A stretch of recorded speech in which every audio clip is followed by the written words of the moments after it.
excellent 2011 Shelby GT500. And it's quite possibly the coolest car I've ever known. I've had some pretty cool cars in my opinion, but this one is just awesome.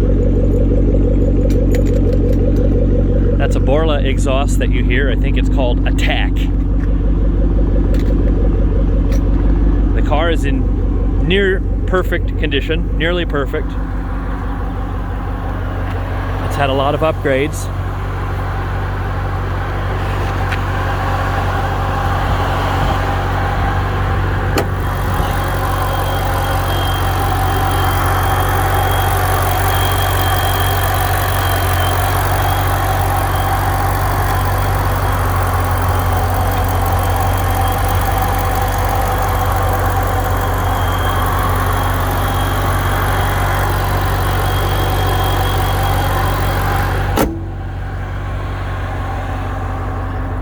That's a VMP TVS blower, TVS VMP.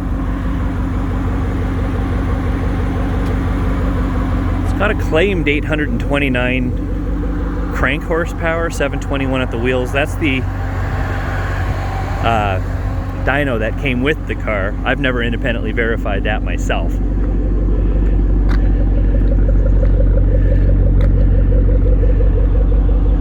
Let's take it for a short drive. This is going to be hard because it's a manual, obviously, because it's a Shelby.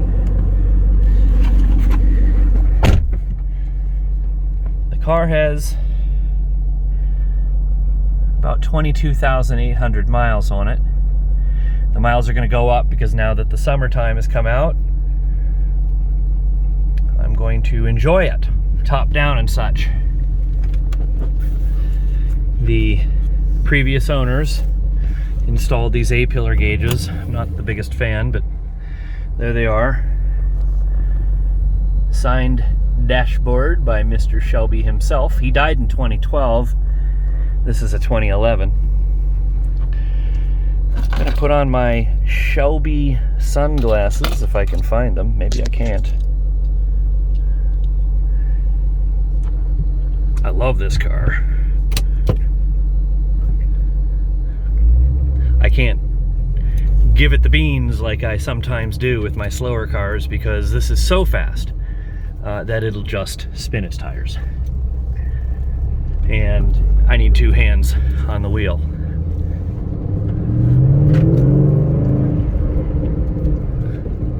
But the sound is awesome. Do my typical test drive loop.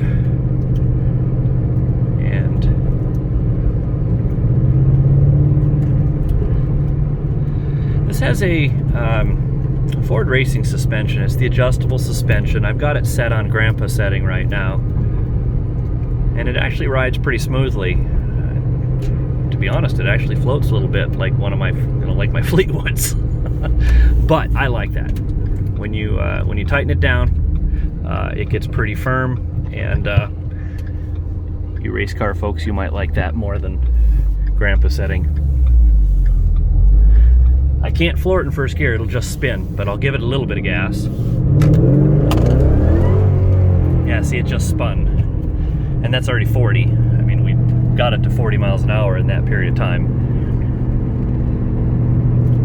And that's not floored. I mean, that was just traction control on and the car begging for traction.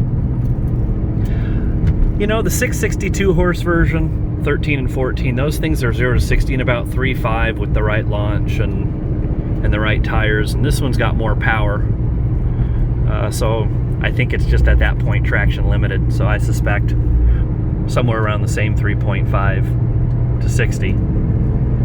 Doesn't matter how many horsepowers I have at that point. The real speed comes, you know, after 70 when the wheel spin stops, because it literally will spin all the way through first, all the way through second, and into third. So it's just all sorts of power, and with awesome power comes awesome responsibility. So this is second gear, and I'll just give it a little bit of gas. Just spun.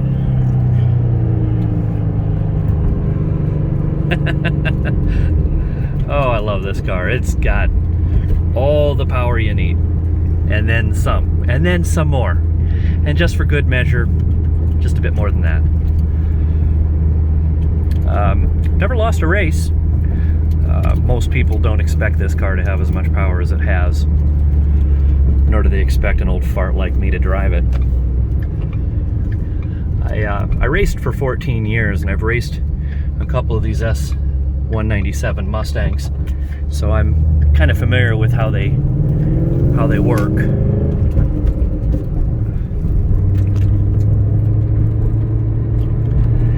I think it has what was referred to as racing bushings on the suspension, so they aren't as quiet as the Ford factory bushings. But everything's good. There's Steeda trailing arms on the car, and that keeps the wheel hop down, so this is actually a bit better than one of my other S197s that kind of had a wheel hop issue. You might hear those bushings a little bit.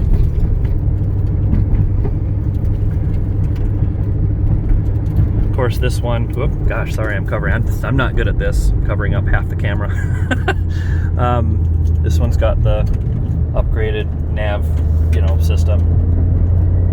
They didn't offer heated seats in the GT500. Isn't that nuts? You can get them installed, but I only drive this car in summer. I mean, it's a garage queen. That's why it only has 22,000, 23,000 miles on it. It literally sits. I start it up once in a while and pretend it's summer, but alas, that's the tragedy of being a Minnesotan. We spend more time pretending it's summer than actually living in summer.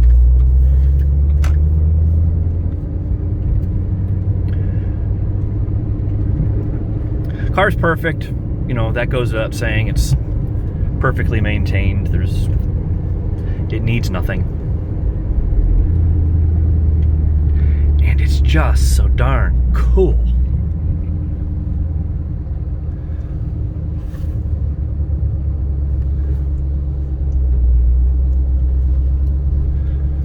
I have way too many cars, and actually I didn't think I'd be selling this Shelby. I pretty much don't want to be honest, but I've had it for a while, and I think it's time to just sort of switch it up.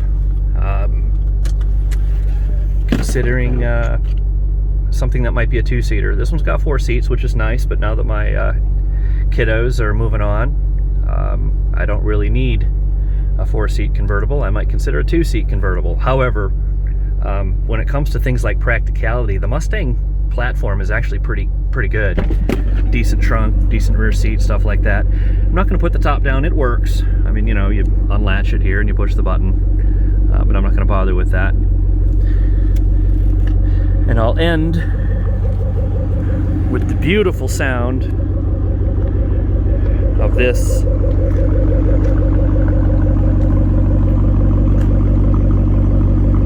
Mustang. Just nailed the sound. Ford nailed the sound with the Mustang, and then you add the Borla to it, and it just is better still. Anyway, if you choose to buy this car, I know you'll love it. It's really been wonderful to me. I've literally only had to change the oil. It's been, and tires, but it's literally just been a perfect car. So I hope you enjoyed as much as I did. Have a good day.